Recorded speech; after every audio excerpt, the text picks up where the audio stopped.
Welcome to the world of igloo building.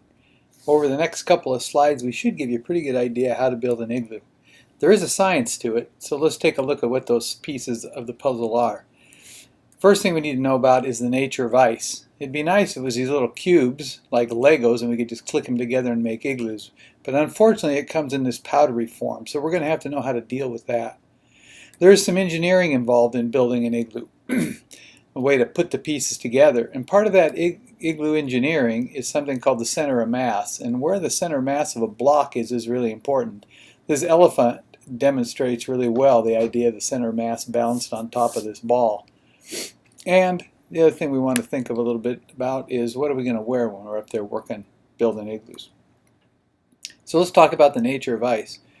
Snow looks like these fancy little crystals, which we think is great, especially when it looks like this. But it's not very good for building igloos when it's in that shape. We want it to change over time, to metamorphose into this more compact form. And we can get it to do that by applying pressure to it. When you apply pressure to ice, the pressure reverses the freezing process and causes it to melt. Ice also has kind of a plastic nature to it if it gets enough pressure put on it. So these little crystals that we once saw turn into these rivers of flowing ice.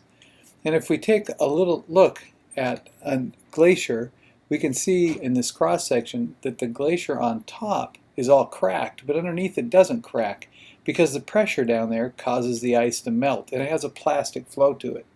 Well, we're certainly not going to create those kind of pressures, but if we can create a little bit of pressure by stomping, we can get the snow to melt. And then if we get off of that snow and let it freeze, and if we smooth it first like it was concrete, then we'll end up with a good material for building igloos, no matter what the temperature and snow conditions are. So now the big question is, how do you engineer an igloo? And why doesn't this block fall? It's just hanging there. Well, that's where the center of mass comes in. So we want to look at these 5 ideas: the center of mass, friction, spiral construction, the fact that we never build an igloo with the blocks going downhill, and the closer we get to a perfect circle, the better the chances that the igloo will go up. So what about the center of mass? Well, let's take a look at one of our blocks.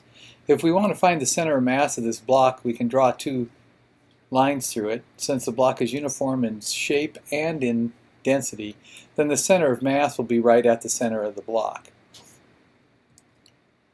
If we put a support right underneath that center of mass, the block will just sit there. It won't tip over because it's being supported through its center of mass. But we could also support that block on either end and would make it more stable. In other words, support it on either side of the center of mass. And then if we had a third support up on the corner, we could begin to tilt it. Because the line of support runs through the center of mass, the block won't fall, even though that big corner up on the left-hand side is hanging out there.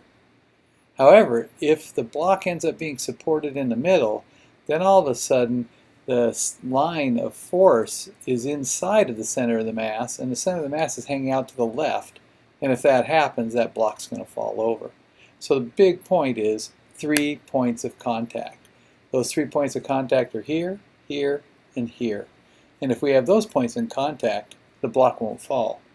We also want to make sure there is no contact at these 2 circled places, because those will upset the points of support for the center of mass, and the block will start to fall.